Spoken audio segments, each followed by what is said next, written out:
नमस्कार दोस्तों, आप देख रहे हो बेरूपिया के साथ मेरी जुबानी डरावनी कहानी। दोस्तों, आज की जो कहानी आप सुनने वाले हो, ऐसी कहानी आपने कभी नहीं सुनी होगी। ये कहानी है रमेश नाम के ट्रक ड्राइवर की। आपको मालूम होगा एक ट्रक ड्राइवर की जिंदगी क्या होती है। दोस्तों, इस कहानी में आपको डर का एहसास होने वाला है। कहानी शुरू करने से पहले हमारी एक छोटी सी रिक्वेस्ट रहेगी।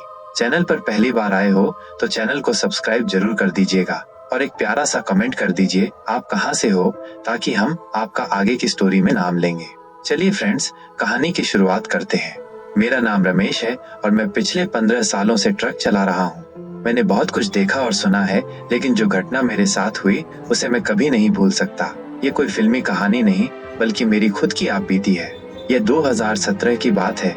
मैं राजस्थान से मध्य प्रदेश की ओर एक माल से लदा ट्रक लेकर जा रहा था। रात के करीब 11 बजे थे और मैं एक सुनसान हाईवे पर था। चारों ओर घना अंधेरा था, बस ट्रक की हेडलाइट ही रास्ता दिखा रही थी। मेरा साथी कंडक्टर पिछली सीट पर सो रहा था। मैं रेडियो पर पुराने गाने सुनते हुए ट्रक चला रहा था कि अचानक सड़क के किनारे एक औरत दिखी। वो सफेद साड़ी में थी और हाथ उठाकर लिफ्ट मांग रही थी। पहले तो मैंने ध्यान नहीं दिया, लेकिन जैसे ही मैं उसके पास पहुंचा, मेरे हाथ अपने आप स्टीयरिंग से ढीले पड़ गए। न जाने क्यों मैंने ब्रेक दबा दिए। मैंने खिड़की से झांक कर पूछा, कहाँ जाना है बहन जी? उसने धीमी आवाज में कहा, बस थोड़ा आगे तक छोड़ दीजिए। मुझे थोड़ा अजीब तो लगा, लेकिन इंसानियत के नाते मैंने उसे ट्रक में बैठा लिया। वो खामोश बैठी रही, उसका चेहरा अंधेरे में छिपा था। मैंने सोचा कि शायद कोई मजबूर औरत होगी, इसलिए ज्यादा सवाल नहीं किए। लेकिन कुछ ही मिनट बाद अजीब चीजें होने लगी। औरत ट्रक के केबिन में चुपचाप बैठी थी। मैंने सोचा शायद डरी हुई होगी, इसलिए उसे परेशान न करने का फैसला किया। लेकिन जैसे ही ट्रक आगे बढ़ा, मुझे अजीब अजीब एहसास होने लगे। पहली अजीब बात तो ये थी कि ट्रक के अंदर अचानक ठंडक बढ़ गई, जबकि बाहर गर्मी थी। मैंने पीछे देखा तो मेरा कंडक्टर अभी भी सो रहा था, मगर मुझे ऐसा लग रहा था जैसे केबिन में कोई और भी मौजूद है। फिर मैंने रियर व्यू मिरर में देखा, वो औरत अब मेरी तरफ देख रही थी, लेकिन उसका चेहरा अब भी धुंधला था, जैसे कोई परछाई हो। मैंने हिम्मत करके पूछा, आपको कहाँ उतरना है? कोई जवाब नहीं। फिर अचानक वो धीमी आवाज में हंसने लगी। पहले हल्की हंसी, फिर तेज, और फिर वो इतनी डरावनी हो गई कि मेरे रोंगटे खड़े हो गए। अब मेरी नजरें फिर से मिरर पर गईं और इस बार जो देखा उससे मेरी रूह कांप उठी। वो औरत अब इंसान जैसी नहीं लग रही थी। उसकी आंखें काली थीं और उसका चेहरा धीरे धीरे विकृत हो रहा था। मैंने झटके से ब्रेक लगाए। ट्रक घिसटते हुए रुका और मैं कांपते हाथों से दरवाजा खोलने ही वाला था कि ट्रक के अचानक रुकते ही मेरे साथी कंडक्टर की आंख खुल गई।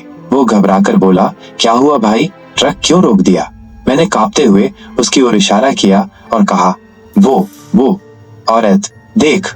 लेकिन जैसे ही उसने आगे देखा, ट्रक में कोई नहीं था। वो सीट खाली थी, जैसे वहां कोई बैठा ही न हो। मेरा कंडक्टर झुंझलाकर बोला, क्या बकवास कर रहा है? तू पागल हो गया है क्या? मगर मेरी हालत खराब थी। मैं पसीने पसीने हो चुका था और मेरा दिल तेजी से धड़क रहा था। मैंने कांपती आवाज में कहा, मैंने खुद उसे ट्रक में बैठाया था। वो यहीं थी। उसने डरावनी हंसी हंसी थी। कंडक्टर मेरी बातें सुनकर थोड़ा डर गया। उसने चारों ओर देखा और फिर अचानक कहा, चलो यहाँ से निकलते हैं, ये जगह ठीक नहीं लग रही। मैंने गियर डाला और तेजी से ट्रक आगे बढ़ा दिया। लेकिन कुछ ही मिनट बाद फिर कुछ ऐसा हुआ जिसने मेरी आत्मा तक हिला दी। मैंने रियर व्यू मिरर में देखा, वही औरत अब ट्रक के ठीक पीछे दौड़ रही थी, मगर ये कोई आम दौड़ नहीं थी। उसकी चाल इंसानों जैसी नहीं थी। वो अजीब तरह से झटके खाकर आगे बढ़ रही थी। उसकी आंखें अब पूरी सफेद थीं और उसके बाल हवा में उड़ रहे थे। फिर उसने जोर से चिल्लाते हुए कहा, रुको। उसकी आवाज इतनी डरावनी थी कि मेरा दिमाग सुन्न हो गया। मैं पूरी ताकत से ट्रक भगाने लगा, लेकिन ट्रक भारी होने की वजह से स्पीड कम थी।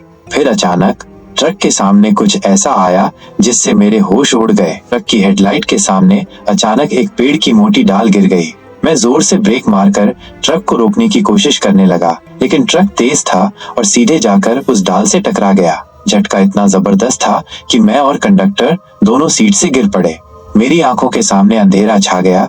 कानों में बस एक भयानक गूंज थी, रुको।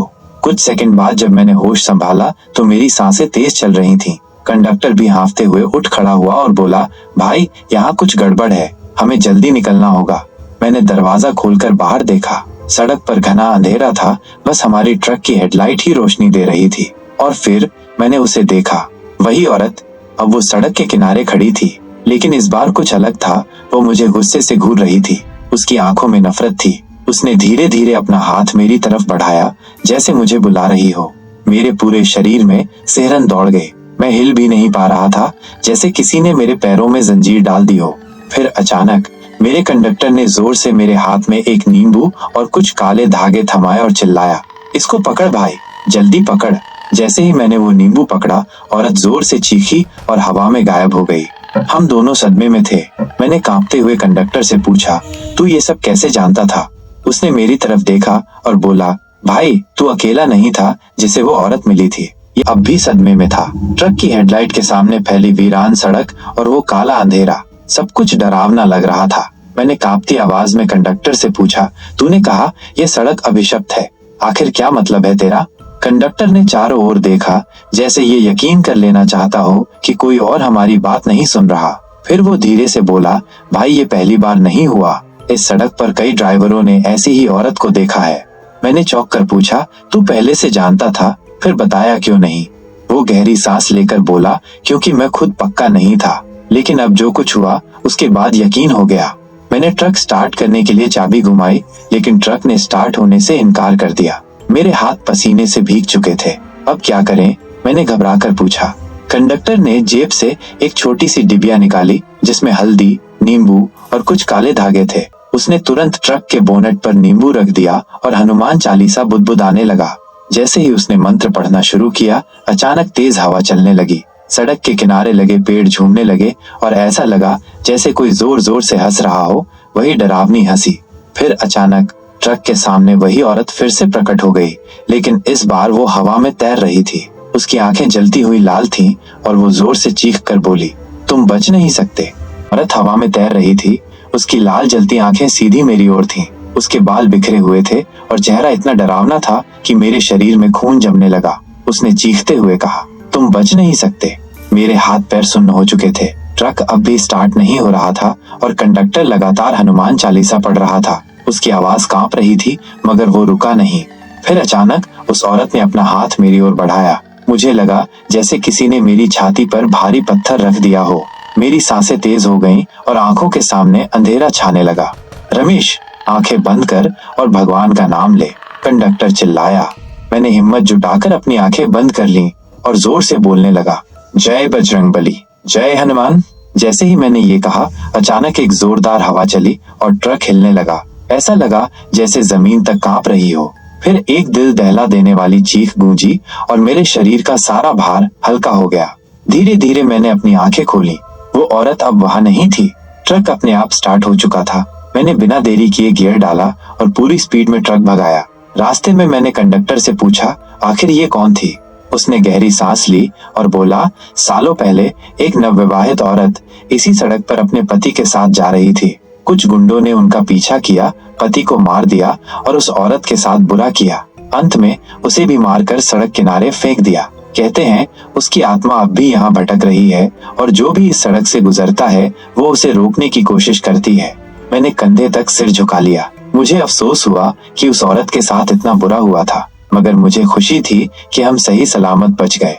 उस दिन के बाद मैंने उस रास्ते से कभी ट्रक नहीं चलाया। आज भी जब मैं अकेले रात में ट्रक चलाता हूँ तो कभी कभी ऐसा महसूस होता है कि कोई पीछे बैठा है, शायद वो अब भी भटक रही है।